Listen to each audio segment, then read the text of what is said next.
Hello friends ଆପଣଙ୍କୁ Odisha exam ଚ୍ୟାନେଲକୁ ସ୍ୱାଗତ କରୁଛି। ଯେଉଁ ପିଲାମାନେ ଏନ୍ଏମ୍ଏମ୍ଏସ୍ ସ୍କଲାରସିପ୍ ଏକ୍ଜାମ 2025-26 ଦେବାକୁ ଚାହୁଁଛନ୍ତି ସେମାନଙ୍କ ପାଇଁ ଆଜି ଏ ଭିଡ଼ିଓଟି ନ୍ୟାସନାଲ ମିନ୍ସ କମ୍ ମେରିଟ୍ ସ୍କଲାରସିପ୍ ଏକ୍ଜାମିନେସନ୍ 2025 ଯଦି ଆପଣମାନେ ଦେବାକୁ ଚାହୁଁଛନ୍ତି ଆପଣ ନିଶ୍ଚୟ ଅପେକ୍ଷା କରିଛନ୍ତି କେବେଠାରୁ ଅନଲାଇନ୍ ଆବେଦନ ଆରମ୍ଭ ହେବ, ଶେଷ ତାରିଖ କେବେ, ନୋଟିଫିକେସନ୍ କେବେ ଆସିବ, ନୋଟିଫିକେସନ୍ଟି ଆପଣ କେଉଁଠୁ ପାଇବେ, ଅନଲାଇନ୍ ଆବେଦନ କେଉଁଠାରୁ କରିବେ, ଡିଟେଲ୍ସ ଜାଣିବା।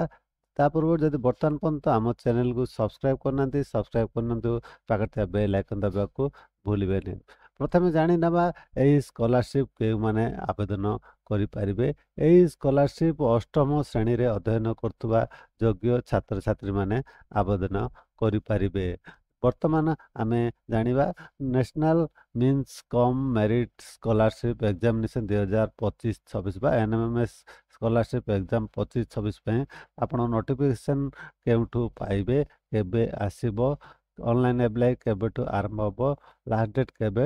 ଯଦି ଲେଟେଷ୍ଟ ଅପଡେଟ୍ ଲେଟେଷ୍ଟ ଇନଫର୍ମେସନ୍ ଜାଣିବାକୁ ଚାହୁଁଛନ୍ତି ଆପଣ ଏନ୍ଏମ୍ଏମ୍ଏସ୍ ସ୍କଲାରସିପ୍ ଏକ୍ଜାମ 2025-26 ପାଇଁ, ତେବେ ଆପଣ ଗୁଗୁଲ ସର୍ଚ୍ଚକୁ ଯିବେ। ଗୁଗୁଲ ସର୍ଚ୍ଚରେ ଟାଇପ୍ କରିବେ odishaexams.com। ଟାଇପ୍ କରିକି ସର୍ଚ୍ଚ କଲେ ଆପଣ ଲିଙ୍କ ପାଇଯିବେ odishaexams.comର। ଏହି ଲିଙ୍କ ଉପରେ ଆପଣ କ୍ଲିକ୍ କରିବେ। କ୍ଲିକ୍ କଲେ ଆପଣ odishaexams.com ୱେବସାଇଟ୍କୁ ଆପଣ ଆସିଯିବେ। ଏଠାରେ ତଳକୁ ସ୍କ୍ରୋଲ୍ କରିବେ, ଦେଖିବେ ଏନ୍ଏମ୍ଏମ୍ଏସ୍ ଓଡ଼ିଶା ଆପ୍ଲିକେସନ୍ ଫର୍ମ 2025। ଏହି ଲିଙ୍କ ଉପରେ ଆପଣ କ୍ଲିକ୍ କଲେ ଏହି ପୋଷ୍ଟକୁ ଆସିଯିବେ। ଏହି ପୋଷ୍ଟରେ ଡିଟେଲ୍ ଇନଫର୍ମେସନ୍ ଆପଣ ପାଇପାରିବେ NMMS Odisha application form 2025 regarding. ଏହି ପୋଷ୍ଟରୁ ଆପଣ ଆବେଦନ କରିପାରିବେ। ଯେତେବେଳେ ବି ଆଭେଲେବଲ୍ ହେବ ଆପଣ ତଳକୁ ସ୍କ୍ରୋଲ୍ କରିବେ, ଏଠାରେ ଲିଙ୍କ ପାଇଯିବେ ଅଫିସିଆଲ ଲିଙ୍କ। ଆପଣ ଏହି ଅଫିସିଆଲ ଲିଙ୍କରେ କ୍ଲିକ୍ କରିକି ଆପଣ ଆବେଦନ କରିପାରିବେ। ଦେଖନ୍ତୁ ଆପଣଙ୍କର ଅନଲାଇନ୍ ଆବେଦନ ଆରମ୍ଭ ହେବାର ସମ୍ଭାବନା ରହିଛି ଅଗଷ୍ଟ 2025ରେ। ଆପଣଙ୍କର ଯେତେବେଳେ ବି ଆବେଦନ ଆରମ୍ଭ ହେବ ଆପଣଙ୍କୁ ଭିଡ଼ିଓ କରିକି ମୁଁ ଜଣାଇଦେବି। ଚ୍ୟାନେଲକୁ ସବସ୍କ୍ରାଇବ୍ କରି ରଖିଥାନ୍ତୁ, ନୋଟିଫିକେସନ୍ ଖୁବ୍ ଶୀଘ୍ର ଆସିବାକୁ ଯାଉଛି। ଗତ ବର୍ଷ ଆପଣଙ୍କର ଏନ୍ଏମ୍ଏମ୍ଏସ୍ ସ୍କଲାରସିପ୍ ଏକ୍ଜାମ ପାଇଁ ଆପ୍ଲିକେସନ୍ ଫର୍ମ 1/8/2024 ଠୁ 30/9/2024 ପର୍ଯ୍ୟନ୍ତ ଚାଲିଥିଲା।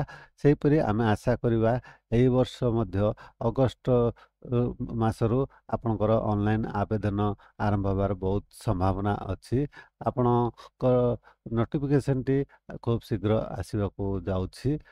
ଯେତେବେଳେ ବି ନୋଟିଫିକେସନ୍ ଆସିବ ମୁଁ ଭିଡ଼ିଓ କରିକି ଜଣେଇବି। ଚ୍ୟାନେଲକୁ ସବସ୍କ୍ରାଇବ୍ କରି ରଖିଥାନ୍ତୁ। ଏହି ପୋଷ୍ଟର ଲିଙ୍କ ଭିଡ଼ିଓ ଡିସ୍କ୍ରିପ୍ସନରେ ମୁଁ ଦେଇଦେଉଛି। ଆପଣ ଭିଡ଼ିଓ ଡିସ୍କ୍ରିପ୍ସନ୍ ଲିଙ୍କରେ କ୍ଲିକ୍ କରିକି ଆପଣ ଏହି ପୋଷ୍ଟକୁ ରେଗୁଲାର ଭିଜିଟ୍ କରିଥାନ୍ତୁ। ଏପରି ଭାବରେ ଜାଣିଲେ ଏନ୍ଏମ୍ଏମ୍ଏସ୍ ଆପ୍ଲାଏ କେବେଠାରୁ ଆରମ୍ଭ ହେବାର ସମ୍ଭାବନା ରହିଛି, ନୋଟିଫିକେସନ୍ କେବେ ଆସିବ। ଆଶା କରୁଛି ଭିଡ଼ିଓଟି ଆପଣ ନିଶ୍ଚୟ ଭଲ ଲାଗିଥିବ। ସାଙ୍ଗସାଥିମାନଙ୍କୁ ସେୟାର କରିବା ଭୁଲିବେନି।